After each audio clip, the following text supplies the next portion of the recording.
They got everything else. We're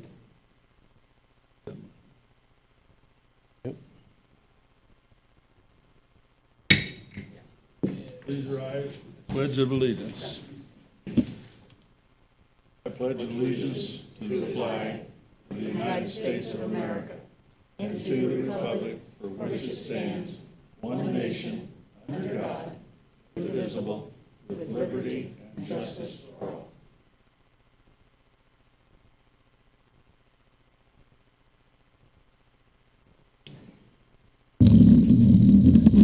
Minutes reflect that we have 6 of our 7 members here tonight.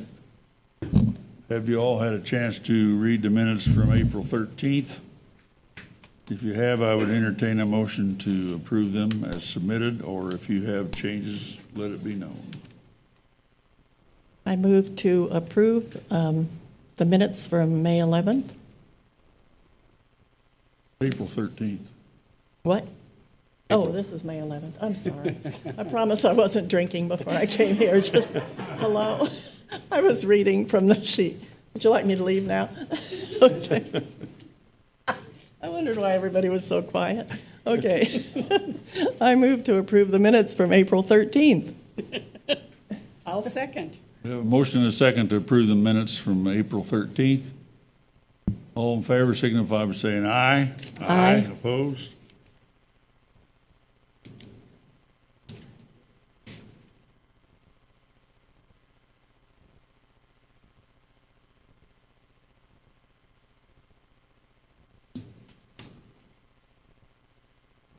Okay, under new business. First item, public hearing, Penrose, preliminary approval for a 323 lot major subdivision located on the south and east side of County Road 300 East and County Road 100 North.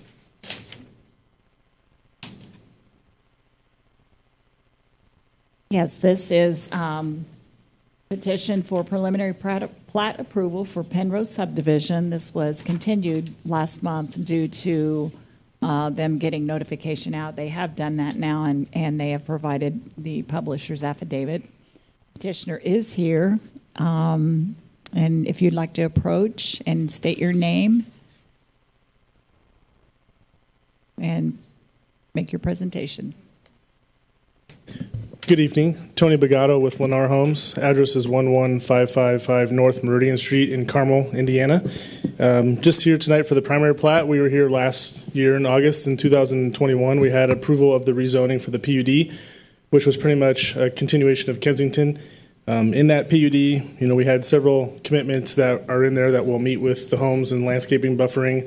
So I was just going to go through a couple of those tonight. There was commitments for no vinyl, roof overhangs on all the homes, 2-car garages, and then if there's a third car, there'd be a 2-foot offset. All the homes would have a rear articulation with either a raised wood deck, concrete patio, screened or covered porch. In this portion, we have a tree preservation area because there's a wooded area we're going to maintain as much as possible. And then we provided buffering around the perimeter road with a 4 to 6 foot mounding, and then 20 feet around the residence that we when we presented this last time. So primary plat complies with all the requirements of the PUD, so we're just here for approval. If I could state real quickly, when I copied the packets, it only copied the even pages of the PUD, and I've provided you with a full copy of that.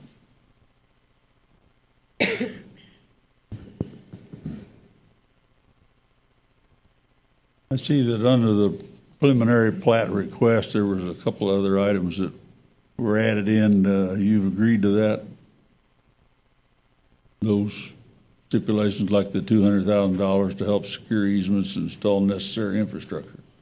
Yeah, correct. We've worked out that agreement. Okay.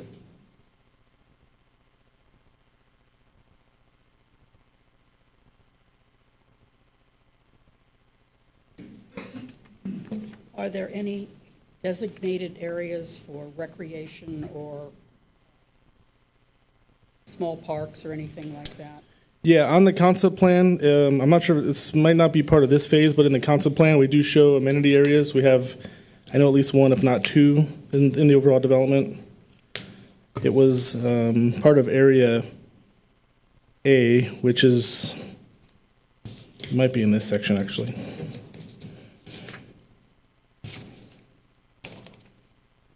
Yeah, so there's going to be, we'll have to see. I'll have to verify where it's at, which section it is, but there is amenities part of the development. Looks like there's probably one on the north end. We have two amenity areas.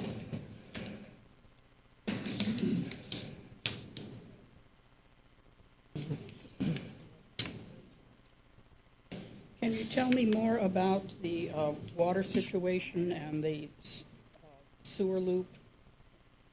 All that, I don't fully understand. Not that I just don't fully understand. I might need, you want to address the water and sewer?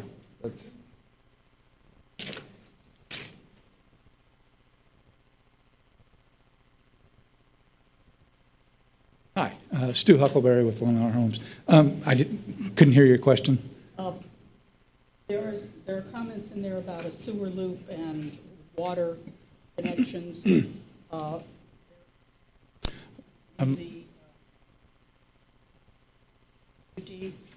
Yes. talking about installing additional water services to create a loop system. Correct. Yeah, that was part of the discussion that we committed to with the town officials. And Barry or Lisa can correct me if I'm wrong, but we had a discussion about the town is going to have to do infrastructure improvements, including extending water mains to other areas. And as part of that, this area would be included in that, and then we have agreed to do a contribution to that infrastructure improvements. And if I'm not mistaken, the town wants to take the lead on the design, the engineering, and the installation of that, and be able to have control of that, and our role will be to help fund that. All right, is your commitment to assist in that program a percentage of the total cost or a set fee? Town's request? And it is how much? So it's 200,000, and that was a comment in the case summary. $200 is what was discussed, and they agreed to that. Sue, kind of the explanation for the reason why is because there's only one main that goes to Kensington. Okay. And the water department requested that we create a loop. So if they were down on 36, they would still have a secondary water supply. That's the whole point of requesting the additional funds, because we have to go from 200 east along 100 to 300, maybe just past that. The details of how that's going to tie in isn't worked out yet, but they have committed to help fund that, as well as they pay acreage fees, development acreage fees, which will also offset the cost to the town to extend that main. That's correct. That's the whole point of doing the water main, is to have a backup supply. And the reason that it was just a flat contribution is because we haven't even started the stages of looking at getting easements and cost and everything. So we just decided on a flat rate, and then they agreed to do that. To answer your question about the amenity area, the amenity area is in Section 2 and will be similar to the Kensington amenity area, which is a swimming pool, pool house, baby pool, as well as playground facilities. So I just wanted to clarify that for you. Excellent. We have a lot of town central parks and amenities available. We're about 3 miles to the Sure. east, and I think that's a good thing to do. That's lovely. Okay. And Stu, I believe that's in Common Area A, is that correct? That sounds right. Yeah. That's kind of where it shows it. Map it, it's Common Area A.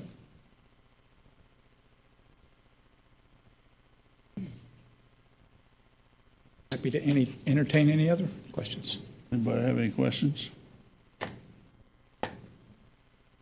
And this might be for Lisa, I'm sorry, I don't know, but there was a letter in our packet from a property owner. Right, when you open the, yeah. And I believe they are in the audience, so Oh, when you okay. open the public hearing, they'll have an Okay. opportunity to speak. And they did sign up to speak. Okay, thank you.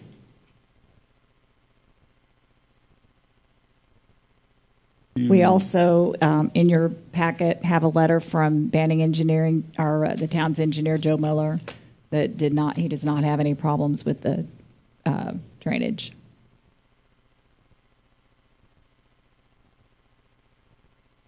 Sue, I noticed you mentioned something about the sewer, but if I'm not mistaken, the sewers are not Danville's. No, it's West Central Conservancy District. Okay, so that's on a Right. separate.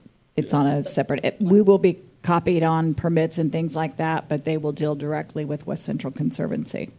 We request an allocation letter from them and hope that they show up to pre-con so that we're all involved. But we do invite them to make sure there's communication between the sewer department. It's basically a private sewer company that serves everything from 300 east. Once they cross over 300, then if we can serve it, that's our jurisdictional boundary. And we don't have sewer out there, but that's who will serve it.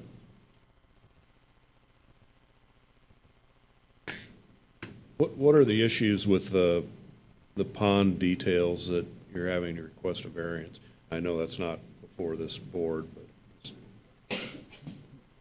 I'm not sure. edification. If our engineer might be able to answer that a little better.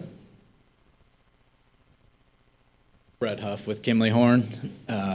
Yeah, the TAC meeting for the construction plans, I think Barry and Lisa and even Joe Miller with Banning kind of agreed that the ordinance probably needs to be adjusted somewhat to accommodate better options for ponds.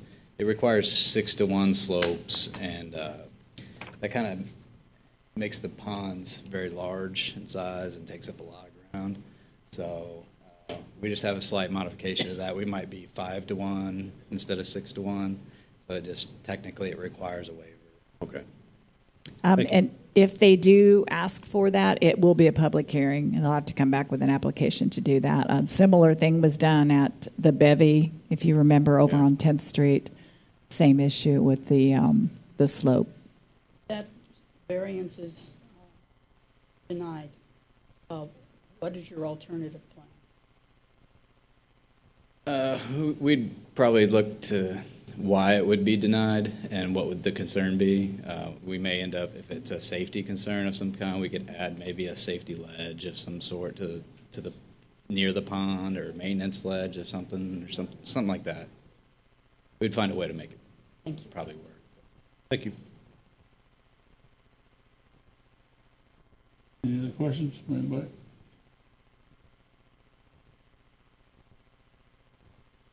Okay.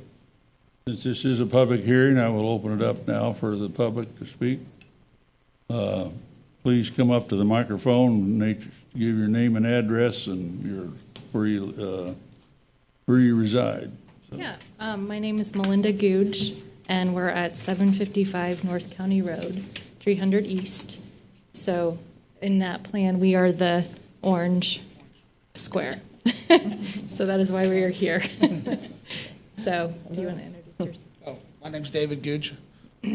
So I had sent a whole list of questions, so a lot of those got answered through the town, but, and some of them are for the developer. So I want to ask, is that the time now to ask the questions that would be for the developer? I think the best thing to do would get your list, present all the questions, and they Okay. come up here and answer all those one by one. I think it kind of speeds the meeting up, but Okay. we obviously I mean, want to There's a long hear your list. You want me to concerns. go through all the questions? So the list didn't get shortened down very much. I prioritized the list, Okay. so I can start with Okay. those. I did receive a copy of that email, so they're aware of the concerns, I believe, and can probably address those. So if you want to just quickly go through those and then, Okay. So I did take a look at the drawings for the construction entrance, the portalette and all the equipment, and that is going to be directly south of our house. So I would like to make a request that that be relocated south of the phase, so that it's not right outside of our door, right outside of the window of our house. The next request was also just the concern for security and lighting at that construction entrance. Lighting being right into our house, and security, is there going to be somebody that comes and watches all that equipment in the evening? And then as far as dust and debris that comes into our yard, I'd like to know what type of fence or construction barrier is going to be between our yard and the construction area. And then timeline for each phase. So those were my items about construction. Should I pause now or keep going? Okay. And then I understand that there will be a 30-foot buffer yard around our property line. We do have a propane tank that is located on the edge of our property line. I just want to make sure that I don't know what the codes are for that. I just want to make sure that doesn't need to be relocated. And then, so I did see in the plans that the power lines, some of the poles will need to be relocated. So I just want to make sure that our power to our house is not going to be interrupted. And then also, if there's any trees or anything on our property that are going to be impacted by those power lines being relocated. And then a lot of questions about the site. I haven't seen the plans really for the berms and the height that those will be around our property. I did have a note in here that we do have at the back of our property is all woods, and we have put a trail through there, and that would butt up right against another property. So we would request that a fence be put there because we're concerned. We also have a giant barn. We are concerned that kids and things will think that that's public property and come and be on our property, and then it would be a safety issue on us.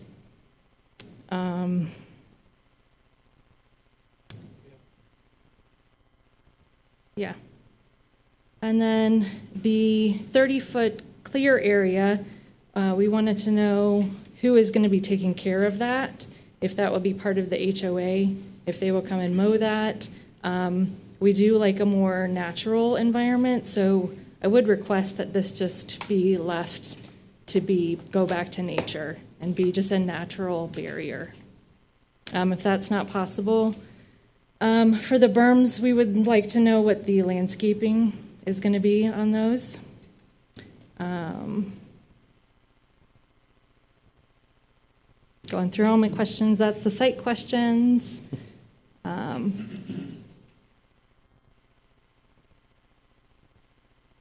And the other questions also are about our basement and how the water is going to be drained now that, so right now we are kind of high on our property, and we do have a basement, and our house is 100 years old, so we're watching that closely for water all the time. And so I'm afraid, or what happens when you build these berms and change the geography of the land, what is that going to do to our basement? And so you have plans, well, what happens in 10 years if our basement starts to flood from these berms? So.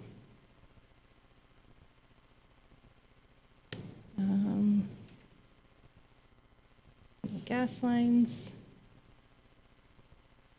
I think those were my main concerns, so.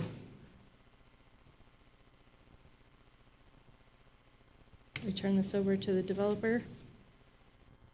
If you're finished with your comments, you can have a seat, and then I don't know if anyone else wants to speak or not. Okay.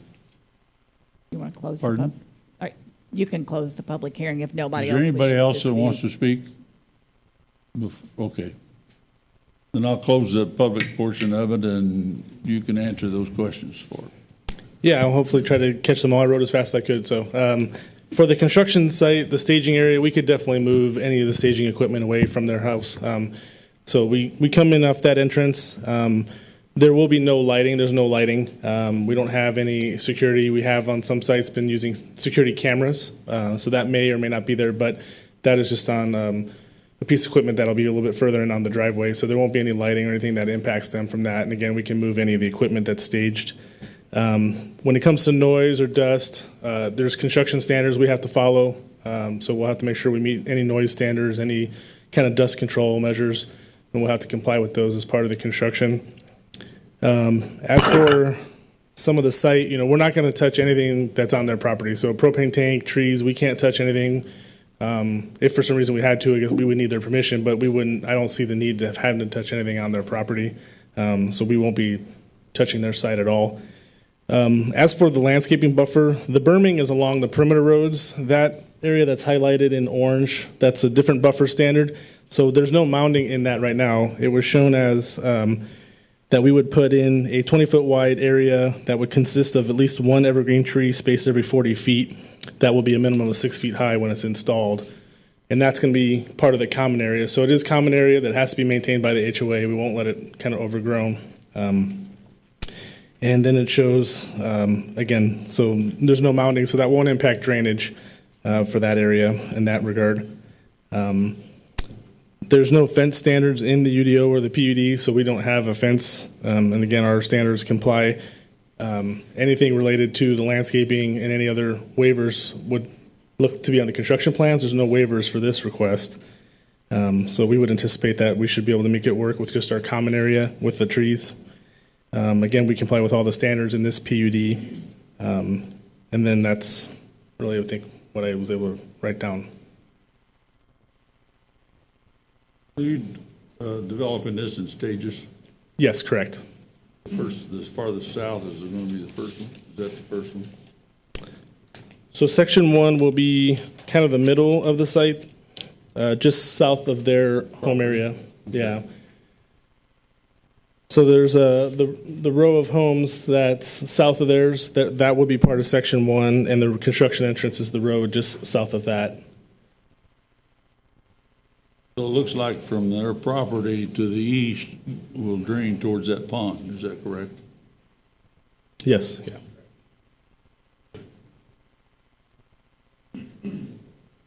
Your noise and construction standards, dust standards, by whom are those standards set?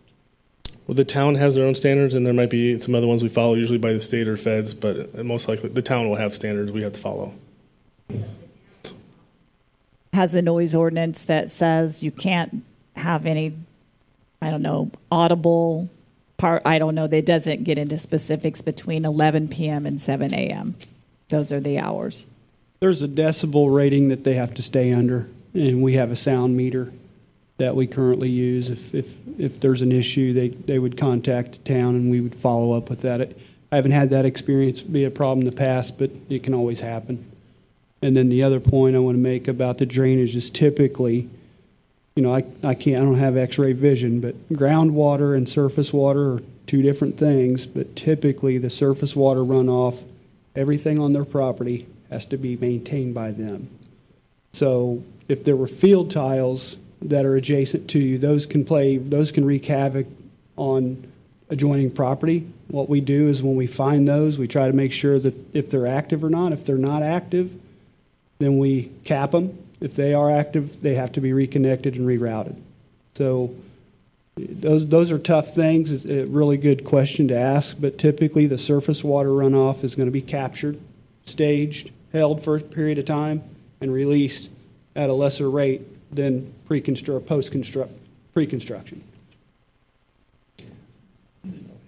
And then one other thing, the dust control, I think that's part of what's a Rule 5 permit from IDEM, Indiana Department of Environmental Management. That's a type of erosion, so that falls under the SWIP, and that's something we have a private inspector inspect throughout. He'll be on that site every day, so that will be managed by the developer and the town as a backup. Kind of looking at it too, just to answer those questions. And I think there was two other points I missed that my engineer pointed out. So there was a question about power, and we shouldn't impact any of their power. So anything that we would do would have to work around their home. Now again, I can't say it doesn't happen if something's cut by accident, but it should not impact their power. And then construction timing, a lot of it depends on how fast the market is, but we would anticipate maybe a 5-6 year build out currently with today's market.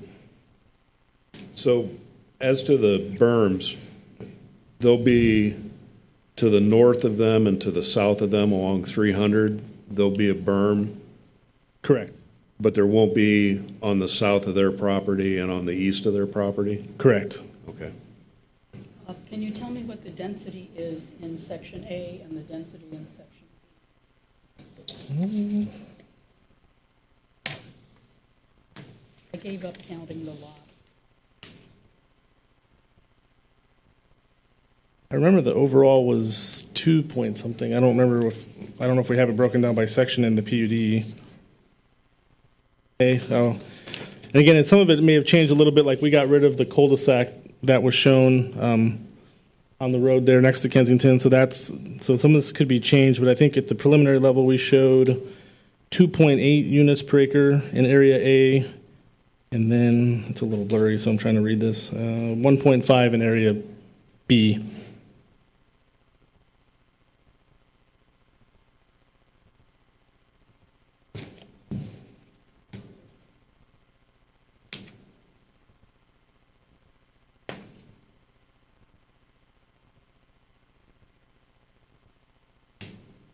Any other questions, or?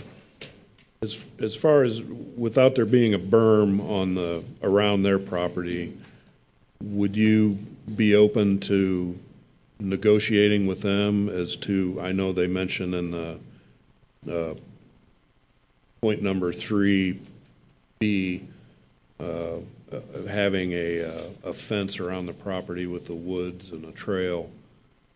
Would that be something you'd be willing to negotiate with them or discuss with them? Yeah, we have their contact, so we can Okay. have we can have that talk.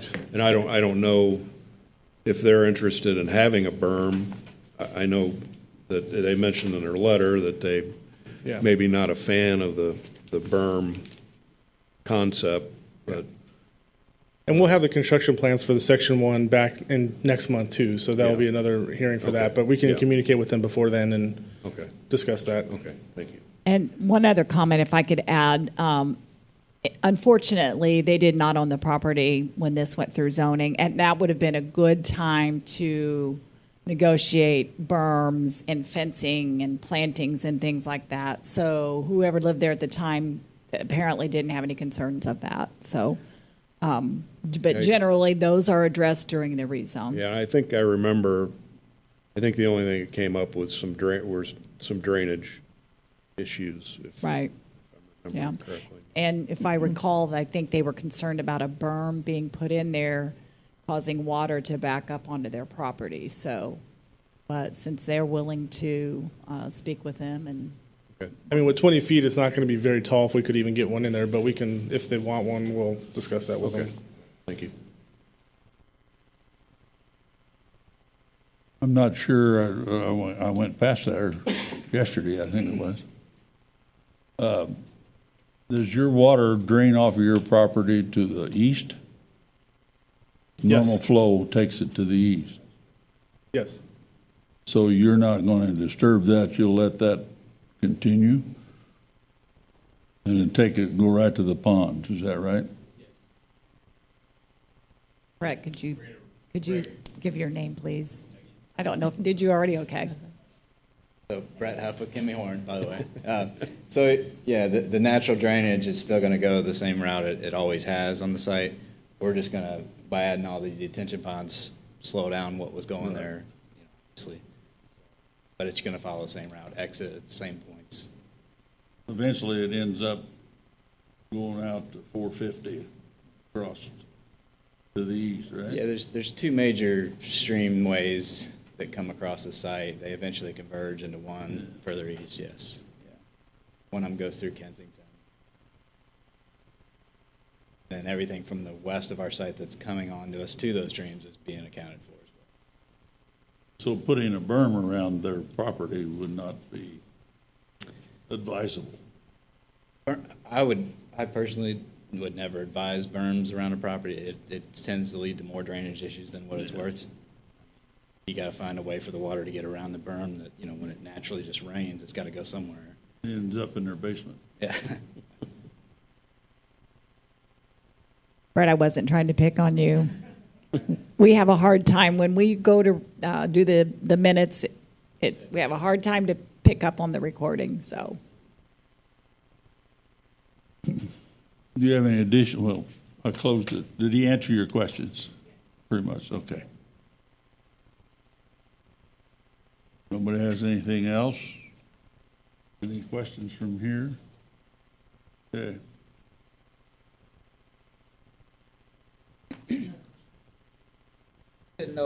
I didn't know if you said there was going to be trees placed around that horseshoe around our whole property, or just the north side? It goes around that whole yellow, orange. Okay, trees you guys are going to put? One tree every 40 feet. Okay, good, that's good. Thank you.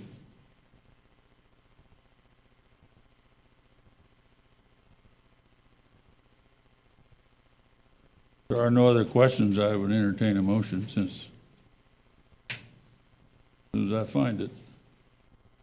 I hate these things.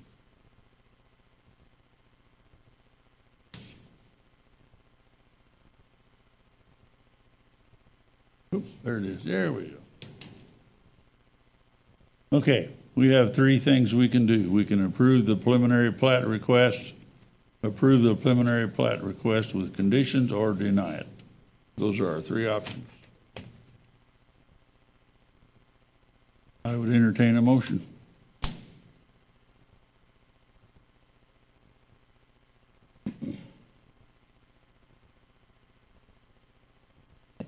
So would we need to spell out the 200,000, or has that already been agreed to? It's been agreed to. You could make it subject to the items in the case summary. Okay. And as far as the concerns from the citizens, would just conditions being that were agreed upon? They're in the meeting? addressed, yeah. Okay.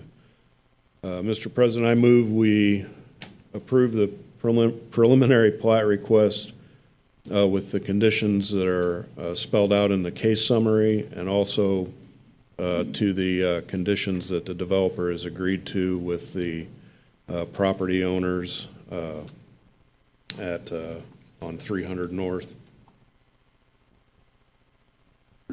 Or East, pardon me. I second the motion.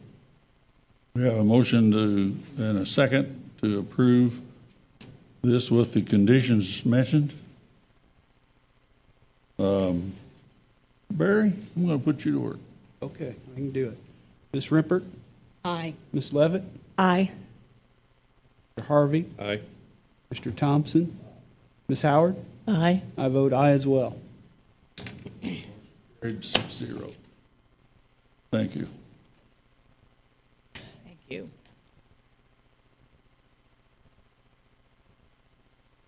Thanks. Thank you.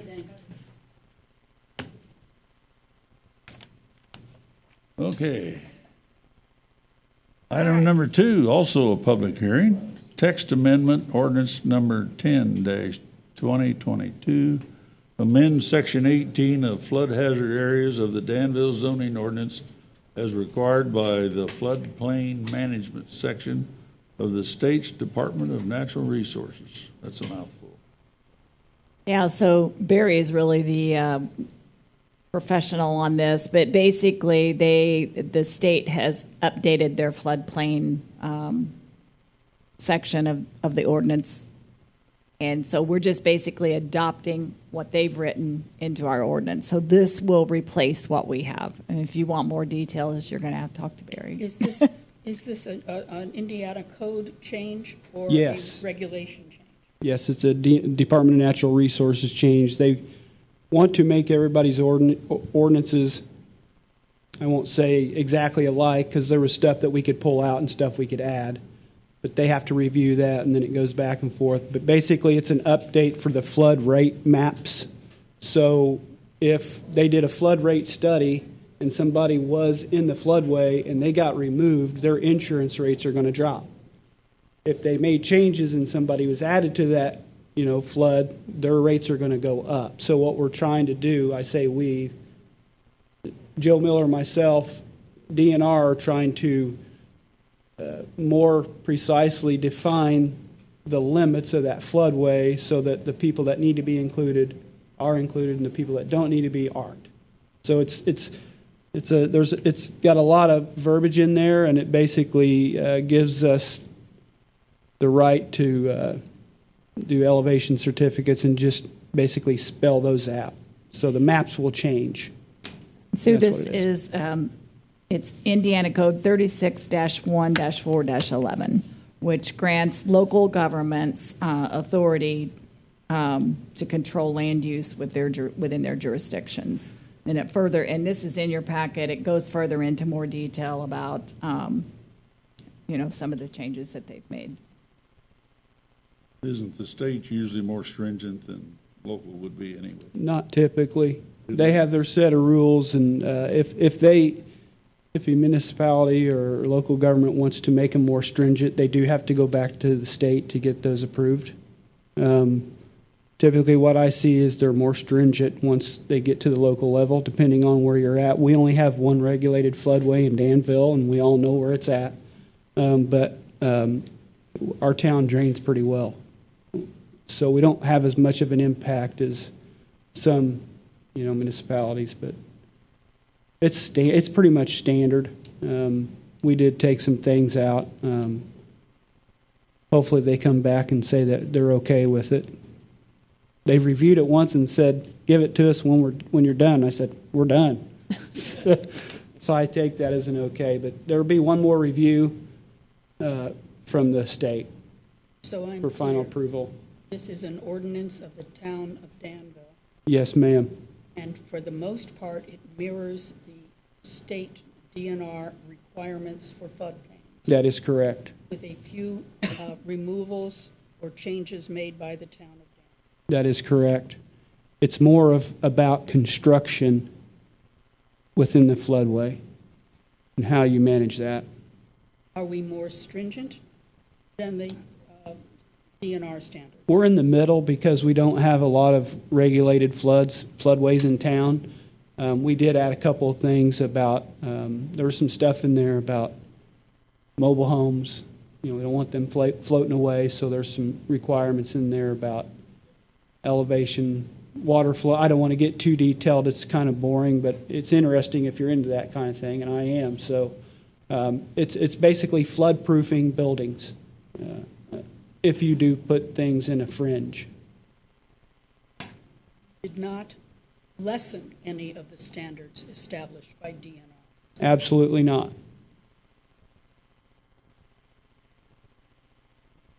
And I think I know where it is, but could you be a little specific as to where our major floodway is in White Lake Danville? Creek. Right through the middle of the park and up That's the hill? right through the middle of the Okay. park, and it extends, north and south, but our boundaries are set by the town limits. But Okay. everywhere that goes, that is a regulated floodway. A Okay, good example for this is the Lawton Avenue.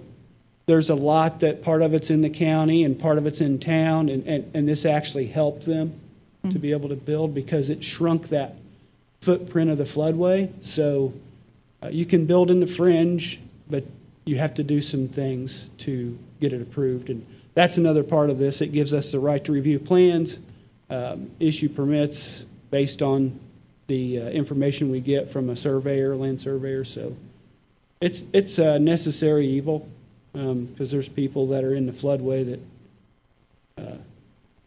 that their insurance rates are really high. Yeah, it's extremely high.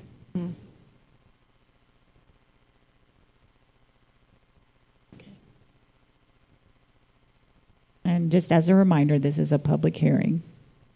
Right. This is also one of those that it's a favorable recommendation to the recommendation. town council. Yes, that's correct. Okay, any other questions here? Okay, I'll open it up to the audience. Do you have something you'd like to say? Okay. We'll close that portion. So, we need to make a favorable recommendation or an unfavorable recommendation or continue it. Those are our three options. I move that we make a favorable recommendation regarding the floodplain plan. Okay, we have a motion for a favorable recommendation for the proposed text amendment. Second. And a second. Barry, once again. Ms. Rippert, Aye. Ms. Levitt, aye. Mr. Harvey? Aye. Mr. Thompson? Aye. Ms. Howard? Aye. I vote aye as well. Very good. Motion carried 6-0. Favorable recommendation of the town council.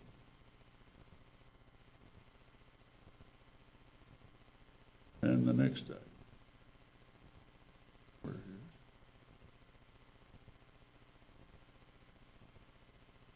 That's the design review for the community church. Yes. The Design Review Committee met last week. The Unitarian Universalist Church is wanting to replace their entrance door due to, and I've included photos in your packet, but the door is rotting. It's in significant need of being replaced. Some of the concerns or questions that came up is the Design Review Committee wanted them to try to repurpose that door if they could because of the historical nature. And after they went back and looked at it, the door wasn't historical at all because there'd been a fire in that church at one time, and so they had to replace some of the wood that was on the door, and they replaced it with flooring type of wood. So that was a condition of the Design Review Committee's approval. But after the meeting, she emailed me, and I emailed all the Design Review Committee members, and they were okay with them not repurposing that door. So the three conditions that they gave were they want them to explore the facade grant, to help assist in the cost. They wanted them to look into other door options that are closer to the historic door appearance other than what was shown in your packet, and they agreed to do that. And they also wanted to ensure that the ramp landing met code. And I don't know, Barry, if that's because of widths or, I think that's what it was. They just want to make sure that the landing is okay because of the ramp. It has to have ADA access. And they'll probably do that through their permitting once they get the door replaced. But they did send a favorable recommendation, and they'll be anxious to hear the vote.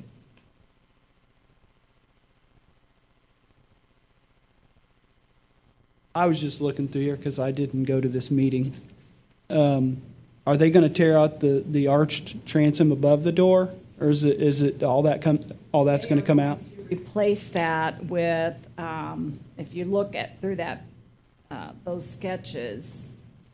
That must be on an odd page. So they're not really replacing the arch. What they're going to do, so if you see that, the arch, and then below it, there's like that panel A that section matches. of it? Yep. So now the door goes all the way up to that arch. Okay. So they can't really get a door the size that's there now. So they're going to fill that in and make it look like it's part of the arch. I think that, the Design Review Committee, some of the members thought that that door looked more like a traditional door. One of their concerns was if you look at the upper panel of that door, it has a little bit of an arch in it. It doesn't have a straight line. They wanted them to possibly look at a door that was just a straight line panel So is instead that of having glass to that curve. Is that glass to the side of it? It has one side glass, yeah. Side light. But this door will be ADA, which what they have now is not. So that's, So they can't That's use another that window plus. or that light, the glass light to the side? they Because they're can. going to stretch that door Or they out. can't, is that what you're saying? Yeah, they can't. Okay. So I guess you'll let them know that Well, during, no, I said they can't leave the light because of the width of the door has to be 36 Right, inches. that's correct. So that has to come out. right. Let me be clear, the glass window has to come out. No, that's not what you were saying. Tell me what you, Well, I think what they're saying is they can't utilize that side light because when they change the width of the door, It has it's to- going to go into that glass, and most of your atrium doors have to have a certain width, and if you go non-standard width and height, it triples the cost. I think So- that's just a mock-up there. Yeah, right? it kind of, it's hard, it looks like the glass is painted, but it's hard to tell in the picture. at one It's a point, side they light, though, researched I whether believe. Side lights like that were historically done. And the conclusion was that they did have them going back many, many years. And I did not hear whether they were going to leave the side light or not. You're telling me that it's not permissible because of the ADA and meeting the. That's my guess, because I don't know the width of that door, but it's hard to tell in a picture. But if you take that side light and all the way down, because that's non-openable. Well, it says it's a 36-inch Yeah, door with a it's side light. Right. Okay. So So- it says the existing door is 60 inches wide, which is double the 30. And it's 9.5 inches tall. Let's see, which is 9.5 inches tall. feet. Feet. Yeah. 9 feet, 5 inches. How's that? Yeah. It's a Quaker-style door, but I think they looked at several options. They've talked to different contractors. They've talked to somebody about building a custom door. And what they're presenting is the most efficient and closest that they can get to matching that door with their budget. Well, I think if they leave that arch at the top, to me, that's the most desirable feature. of They're that going to leave door. the arch.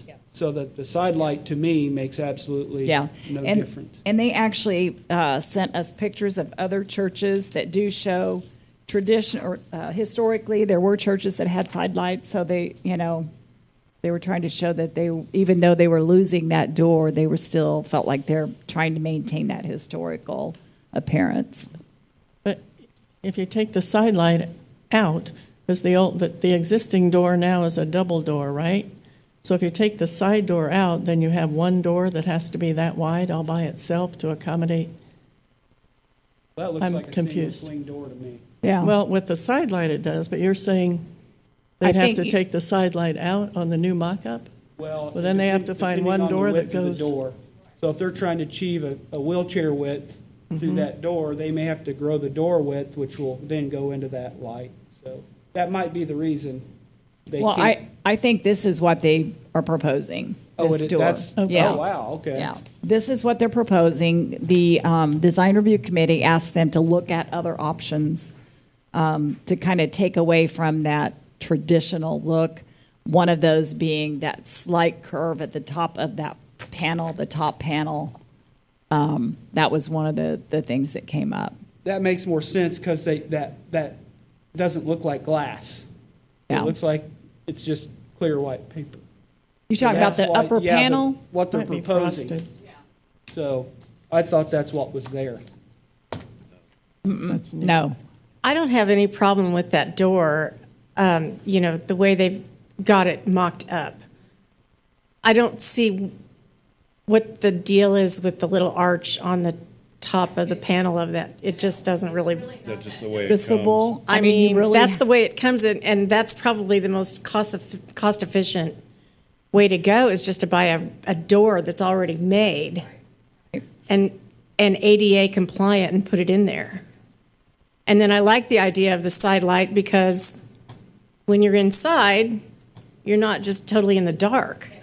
That was another point that they made. That Yeah. will provide some light inside that entry. So, yeah. I see the picture, it's right here.